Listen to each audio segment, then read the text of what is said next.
안녕하세요. 인도네시아 생활을 준비하거나 이미 거주하고 계신 한국 분들을 위한 실용정보 채널입니다.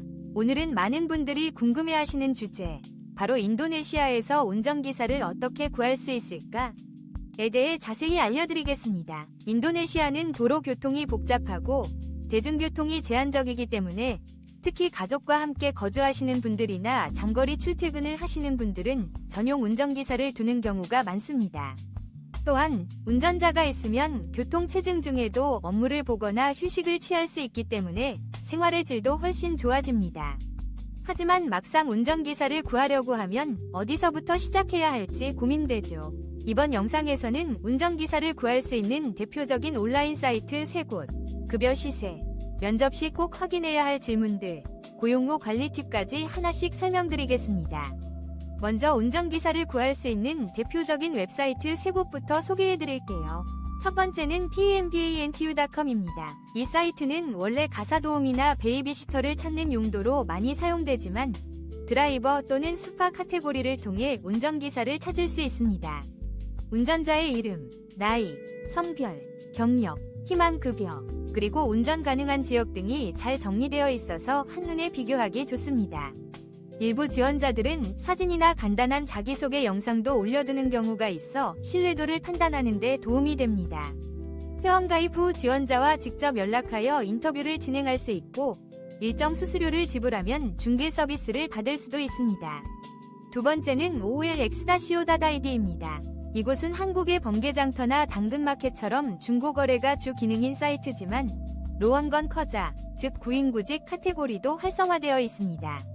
수파 프리바디나 드라이버로 검색하면 운전기사를 찾는 사람들과 구직자들의 글이 많이 나옵니다. 이력서와 운전 경력을 간단하게 소개한 글들이 대부분이고 직접 전화나 메시지로 연락해 인터뷰를 잡을 수 있습니다. 다만 이 사이트는 플랫폼에서 검증을 따로 하지 않기 때문에 면접 시에는 특히 신중하게 확인하셔야 합니다. 신분증, 운전면허증, 경력증명서 등은 꼭 요구하시는 것이 좋습니다. 세 번째는 driverds.com입니다. 이 사이트는 말 그대로 운전기사와 보디가드 전문 플랫폼입니다. 보다 고급 인력을 찾고 싶거나 신원 조회가 완료된 기사를 선호하신다면 이 사이트가 좋은 선택일 수 있습니다. 운전 가능한 차량 종류, 야간 운전 가능 여부, 언어 능력, 형사 기록 유무, 보안 교육 이수 여부 등 상세한 정보가 포함되어 있고 일부 인력은 회사 측에서 사전 면접과 배경 조사를 진행한 상태로 등록되어 있습니다. 서비스 수수료는 다른 사이트보다 다소 높을 수 있지만 좀 더 전문적이고 안전한 인력을 원하시는 분들께는 적합합니다. 자, 그럼 이제 운전기사를 고용할 때 일반적인 급여 시세에 대해 알려드리겠습니다. 인도네시아에서 풀타임으로 일하는 운전기사의 월급은 보통 500만 루피아 내외입니다. 지역, 경력, 언어 능력, 근무시간 조건 등에 따라 차이가 있을 수 있습니다. 예를 들어 영어가 가능한 기사이거나 주말과 야간 근무까지 가능한 기사라면 500만 루피아 이상을 요구하기도 합니다. 또한 기사에게 식비나 교통비 또는 숙소를 따로 제공하는 경우도 많습니다. 근무 조건은 고용주와 기사 간에 자유롭게 협의할 수 있기 때문에 계약 전 충분히 대화하고 문서화하는 것이 좋습니다. 그렇다면 면접에서는 어떤 질문을 해야 할까요? 간단한 예시를 들어볼게요. 첫째, 기본 정보와 운전 경력. 운전은 몇 년 동안 하셨나요? 어떤 종류의 차량을 운전해 보셨나요? 외국인이나 한국인 가족과 일해본 경험이 있으신가요? 둘째, 사고 및 위기 상황 대처. 교통사고를 낸 적이 있으신가요? 차가 고장났을 때 직접 해결할 수 있으신가요? 셋째, 신뢰와 성실성 확인. 이전 직장은 왜 그만두셨나요? 추천인을 알려주실 수 있으신가요? 넷째, 언어 및 커뮤니케이션 능력. 영어는 어느 정도 하시나요? 카카오톡이나 왓츠앱 같은 메신저를 사용하실 수 있으신가요? 구글맵이나 메신저 사용이 가능한 핸드폰을 사용하고 있나요?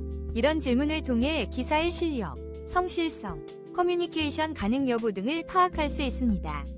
면접을 마친 뒤에는 가능하다면 시험 운전을 요청해보는 것이 좋습니다.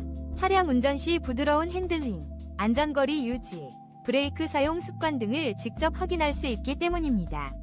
또한 처음 1에서 2주 정도는 시험 기간으로 설정하고 서로 맞는지 판단하는 시간을 가지는 것도 추천드립니다. 고용 후에는 근로계약서를 꼭 작성하시길 권장합니다.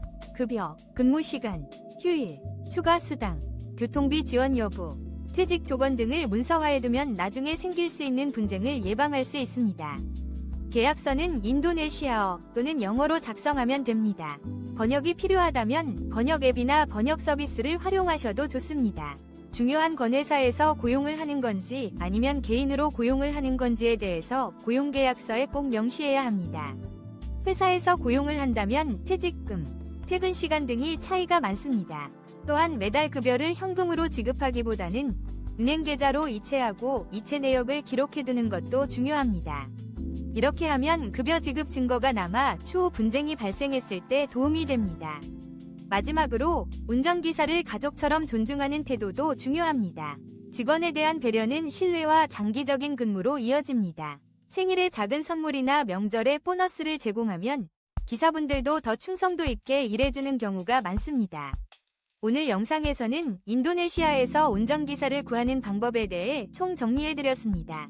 pmbantu.com, olx.co.id, drivergoards.com 이 세 곳을 통해 다양한 기사 후보를 비교해보시고 직접 면접을 통해 신뢰할 수 있는 기사를 고용하시길 바랍니다.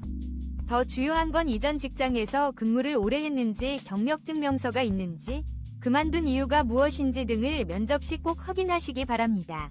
어디에 사는지, 퇴근 시간, 자가주택 여부 등 도같이 확인하시기 바랍니다. 영상이 도움이 되셨다면 구독과 좋아요 부탁드리고 궁금하신 점은 댓글로 남겨주세요.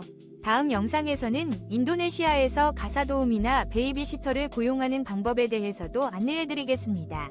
시청해주셔서 감사합니다.